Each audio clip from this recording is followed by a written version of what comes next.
तो hello guys, मैं Gagan and welcome to my YouTube channel wrestling slammer. और आज हम बात करने वाले हैं आज हुए मंडे नाइट रॉ के बारे में। तो प्लीज गाइस वीडियो को लास्ट तक देखना और पसंद आए तो लाइक और सब्सक्राइब भी जरूर कर देना। आज रॉ के जनरल मैनेजर एडम पेयर्स नहीं थे, तो निक ऑल्डिस आज रॉ को संभालने वाले थे। तो रॉ की शुरुआत हमें सेथ रॉलिंस, ब्रॉन बेकर और पॉल हेमन के साथ देखने को मिलती है। सेथ रॉलिंस यहाँ माइक लेते हैं और कहते हैं कि तुम लोग फिलहाल रेसलमेनिया के मेन इवेंट के विनर को देख रहे हो। यहाँ क्राउड रोमन रेंस और सीएम पंक के चैंट्स लगा रहा था। सेथ रॉलिंस यहाँ कहते हैं कि रोमन रेंस या सीएम पंक नहीं, हम फ्यूचर होने वाले हैं WWE का। और इसके बाद सैमी ज़ेन उन्हें इंटरप्ट करते हैं। सैमी ज़ेन रिंग में आते हैं और सेथ रॉलिंस से कहते हैं कि जो भी तू कर रहा है वो बहुत बकवास है। तूने कहा था कि तुझे प्रॉब्लम है सीएम पंक और रोमन रेंस से, जो भी उन्होंने तेरे साथ किया, लेकिन तू भी फिलहाल वही कर रहा है। सैमी ज़ेन यहाँ कहते हैं कि तू जलता है रोमन रेंस और सीएम पंक से और तू उनकी जगह लेना चाहता है। सैमी ज़ेन का कहना था कि सेथ रॉलिंस अपनी खुद की ब्लड लाइन बना रहे हैं और उन्होंने एक डॉग भी पाल रखा है जिसे वो ब्रॉन बेकर को कहते हैं। ब्रॉन बेकर यहाँ गुस्से में थे, लेकिन पॉल हेमन उन्हें रोक रहे थे। इसके बाद सेथ रॉलिंस एक ऑफर देते हैं सैमी ज़ेन को और कहते हैं कि भाई तू रॉ से चला जा और इसे धमकी मत समझना, ये बस हम तेरे भले के लिए कह रहे हैं। सेथ रॉलिंस कहते हैं कि रॉ के मेन इवेंट तक उन्हें आंसर मिल जाना चाहिए। तो यहाँ सेथ रॉलिंस चाहते हैं कि सैमी ज़ेन रॉ से चले जाएं, जिसका जवाब सैमी ज़ेन रॉ के मेन इवेंट में देने वाले थे। इसके बाद नेक्स्ट मैच हमें देखने को मिलता है रेहा रिप्ली और रॉक्सैन परेज के बीच में। काफी अच्छा मैच हमें इनके बीच में देखने को मिलता है, जहाँ रॉक्सैन परेज अपनी हील टैक्टिक्स यूज करती हैं। दोनों का साइज एक दूसरे से बहुत अलग है, लेकिन केमिस्ट्री इनकी बहुत अच्छी है। बात करें मैच के एंड की, तो ये मैच डिस्क्वालिफिकेशन में एंड हो जाता है, क्योंकि जूलिया यहाँ आकर रेहा रिप्ली पर अटैक कर देती हैं। रॉक्सैन परेज भी उनका साथ देती हैं और उन्हें बचाने के लिए ईओ स्काई यहाँ आ जाती हैं। रिसेंटली हम एनएक्सटी की वुमेन्स डिवीजन से काफी सुपरस्टार्स को रॉ पर देख रहे हैं, तो शायद WWE इन्हें परमानेंटली रॉ पर लाने का प्लान कर रही है। बैकस्टेज से हमें जजमेंट डे का एक सेगमेंट दिखाया जाता है, जहां फिन बेलर कंफ्यूज्ड लग रहे थे क्योंकि उन्हें नहीं पता था कि जेडी मैकडोना अपना रिटर्न करने वाले हैं। इसी के साथ उन्हें एक और शॉक मिलता है क्योंकि उनका नेक्स्ट मैच होने वाला था वॉर राइडर्स के साथ, जो कि लिम मॉर्गन ने फिक्स कराया था। तो लिम मॉर्गन टेंशन क्रिएट कर रही हैं जजमेंट डे और फिन बेलर के बीच में, जो शायद लेटर ऑन डोमिनिक मिस्टीरियो पर भारी पड़ने वाला है। इसके बाद हमें रिंग में देखने को मिलते हैं लोगन पॉल, जो कि कहते हैं कि मैं जे उसो को असली वर्ल्ड हैवीवेट चैंपियन नहीं मानता, और यहाँ वो जे उसो को चैलेंज कर देते हैं। और इसके बाद आते हैं जे उसो रिंग में आके लोगन पॉल को बेवकूफ यूट्यूबर कहते हैं और कहते हैं कि तुझे सच में लगता है कि ये टाइटल मैं तुझसे हारने वाला हूँ, तो ये तेरी सबसे बड़ी गलतफहमी है। लोगन पॉल यहाँ कहते हैं कि तेरा वर्ल्ड हैवीवेट चैंपियनशिप का रेन तेरे इंटरकॉन्टिनेंटल चैंपियनशिप के रेन की तरह छोटा रहने वाला है और मैं तुझसे जल्दी ये टाइटल ले लूंगा। इसके बाद लोगन पॉल को एक सुपर किक पड़ जाती है जे उसो की तरफ से। तो यहाँ से क्लियर लग रहा है कि अब लोगन पॉल चैलेंज करने वाले हैं जे उसो को वर्ल्ड हैवीवेट चैंपियनशिप के लिए, और ये मैच हमें बैकलैश में देखने को मिल सकता है। वैसे लोगन पॉल एक अच्छे कंटेंडर है जे उसो को उनका फर्स्ट टाइटल डिफेंस देने के लिए। नेक्स्ट मैच हमें फिन बेलर, जेडी मैकडोना और वॉर राइडर्स के बीच में देखने को मिलता है, जहां विनर नंबर 1 कंटेंडर बन जाता WWE की टैग टीम टाइटल्स के लिए। यहाँ न्यू डे भी कमेंट्री टेबल पर बैठे हुए थे और एक मूवमेंट पर हम देखते हैं जब आइवर फिन बेलर को न्यू डे के ऊपर ही फेंक देते हैं। यहाँ कार्ली जो रेफरी को डिस्ट्रैक्ट कर रहे थे, लेकिन यहाँ पेंटा आकर जेडी मैकडोना पर अटैक कर देते हैं और इसकी वजह से जीत यहाँ वॉर राइडर्स की हो जाती है। तो यहाँ जजमेंट डे के हाथ से टैग टीम टाइटल जीतने की अपॉर्चुनिटी तो चली गई, जिससे शायद फिन बेलर बिल्कुल भी खुश नहीं होंगे अब। इसके बाद बैकस्टेज से हमें पॉल हेमन और सैमी ज़ेन का भी एक सेगमेंट देखने को मिलता है। यहाँ पॉल हेमन सैमी ज़ेन से कहते हैं कि मैंने एडम पेयर्स और निक ऑल्डिस से बात कर ली है, और अगर तू स्मैकडाउन में जाता है तो रैंडी ऑर्टन और जॉन सीना में जो भी जीतेगा उसे तू फेस करेगा, और स्मैकडाउन में जाते ही तुझे WWE चैंपियनशिप के लिए मौका मिल जाएगा। यहाँ सैमी ज़ेन भी कंफ्यूज्ड लग रहे थे।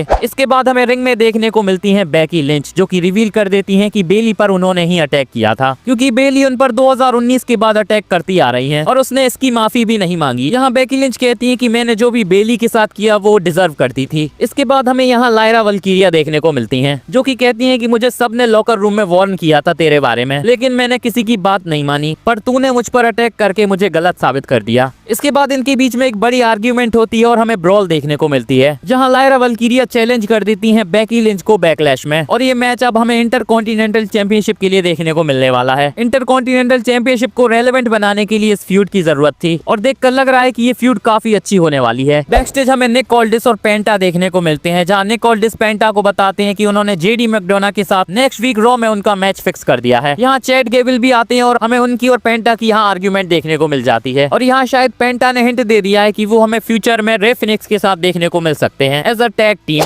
इसके बाद नेक्स्ट मैच हमें NXT की वुमेन्स चैंपियन स्टेफनी बकैर और आईवी नाइल के बीच में देखने को मिलता है। ठीक ठाक मैच हमें देखने को मिलता है और इस मैच में जीत NXT की वुमेन्स चैंपियन स्टेफनी बकैर की ही हो जाती है। ये मैच शायद स्टेफनी को रॉ में एक्सपोजर देने के लिए दिया गया था। इसके बाद हमें बेस्ट से निक ऑल्डिस और AJ स्टाइल्स देखने को मिलते हैं। यहाँ जजमेंट डे भी आती है और लिव मॉरियन कहती है कि उन्हें टाइम ऑफ चाहिए क्योंकि वो कोई हॉलीवुड की बड़ी मूवी को शूट करने जा रही हैं। यहाँ डोमिनिक मिस्टीरियो भी टाइम ऑफ मांगते हैं लेकिन निक ऑल्डिस मना कर देते हैं। इसी के साथ देखकर लग रहा है कि हमें इंटरकॉन्टिनेंटल चैंपियनशिप के लिए AJ स्टाइल्स और डोमिनिक मिस्टीरियो के बीच में मैच देखने को मिलने वाला है। चांसेस है कि ये मैच शायद बैकलैश पेपर-व्यू के लिए अनाउंस हो जाएगा। इसके बाद पैट मैकेफे अनाउंसिंग टेबल पर चढ़कर एक प्रोमो कट करते हैं जहां लास्ट वीक गंथर के अटैक के बाद वो बहुत गुस्से में लग रहे थे। यहाँ निक ऑल्डिस भी आते हैं और वो उनसे गंथर के सस्पेंशन को हटाने के लिए कहते हैं ताकि वो उन्हें धो सकें। लेकिन यहाँ निक ऑल्डिस पैट मैकेफे को 1-on-1 मैच दे देते हैं गंथर के खिलाफ बैकलैश पेपर-व्यू में। तो पैट मैकेफे हमें बैकलैश पेपर-व्यू में रसल करते हुए नजर आने वाले हैं। नेक्स्ट हम बैकस्टेज से एक सेगमेंट देखते हैं जहाँ हमें सैमी ज़ेन और जे उसो देखने को मिलते हैं। जहाँ जे उसो सैमी ज़ेन से कहते हैं कि जो तेरे लिए बेस्ट होगा वही डिसीजन लेना। इसके बाद सैमी ज़ेन तो यहाँ से चले जाते हैं लेकिन लोगन पॉल जे उसो के ऊपर अटैक कर देते हैं। इसके बाद हमें देखने को मिलता है रॉ का मेन इवेंट जहाँ सबसे पहले एंट्री होती है सेथ रॉलिंस की। इसके बाद यहाँ सैमी ज़ेन भी आते हैं और सेथ रॉलिंस सैमी ज़ेन को यहाँ पटाने की कोशिश कर रहे थे। सेथ रॉलिंस का कहना था कि वो ब्रॉन बेकर और पॉल हेमन फ्यूचर होने वाले हैं WWE का। इसके बाद वो सैमी ज़ेन से कहते हैं कि भाई तू यहाँ से चला जा क्योंकि अगर तू नहीं गया तो तेरे साथ बहुत बुरी चीजें हो जाएंगी। सैमी ज़ेन यहाँ गुस्से में आ जाते हैं और कहते हैं कि मैं किसी से नहीं डरने वाला और मुझे पता है कि तू मुझे वर्ल्ड टाइटल के लिए अपॉर्चुनिटी देने वाला है जो कि मैं अभी तक नहीं जीत पाया हूँ, लेकिन मैंने अपनी लाइफ में कभी भागना नहीं सीखा है। सैमी ज़ेन कहते हैं कि मैं एक दिन वर्ल्ड चैंपियन जरूर बनूंगा लेकिन तेरे फेवर की वजह से नहीं। और इसके बाद यहाँ पॉल हेमन और ब्रॉन बेकर आ जाते हैं और पता चलता है कि अब नेक्स्ट हमें मैच देखने को मिलने वाला है ब्रॉन बेकर और सैमी ज़ेन के बीच में। इसके बाद ये मैच स्टार्ट होता है और सैमी ज़ेन की जमकर धुलाई होती है। ब्रॉन बेकर यहाँ बुरी तरह से सैमी ज़ेन को मारते हैं। वैसे यहाँ कमेंट्री टेबल पर माइकल कोल ब्रॉक लेसलर को भी मेंशन कर देते हैं जो कि काफी शॉकिंग था। बात करें इस मैच के एंड की तो रेफरी इसे स्टॉप कर देता है क्योंकि ब्रॉन बेकर नॉन स्टॉप सैमी ज़ेन पर अटैक किए जा रहे थे। यहाँ हमें ब्रॉन बेकर के बहुत सारे खतरनाक स्पेयर भी देखने को मिलते हैं सैमी ज़ेन के ऊपर और लास्ट में सेथ रॉलिंस के स्टॉम्प के साथ सैमी ज़ेन ढेर हो जाते हैं और हमें पॉल हेमन, सेथ रॉलिंस और ब्रॉन बेकर स्टैंड टॉल करते हुए नजर आते हैं। देखकर लग रहा है कि सैमी ज़ेन के साथ WWE इनकी फ्यूड आगे चलाने वाली है। आज रॉ पर ना तो हमें CM पंक देखने को मिले और ना ही रोमन रेंस, तो शायद अभी उन्हें होल्ड पर रखा जा रहा है। देखते हैं सैमी ज़ेन के बाद अब इस फैक्शन का निशाना कौन बनने वाला है। वैसे WWE को इस फैक्शन का अब नाम रख देना चाहिए। कमेंट में बताओ आपको क्या लगता है। बाकी मेरी वीडियो अच्छी लगी हो तो प्लीज इसे लाइक कर दो और मेरे चैनल रेसलिंग स्लैमर को भी सब्सक्राइब कर दो और बेल आइकन को भी दबा दो ताकि मेरी वीडियो की अपडेट आप तक पहुंचती रहे। मिलते हैं नेक्स्ट वीडियो में, धन्यवाद।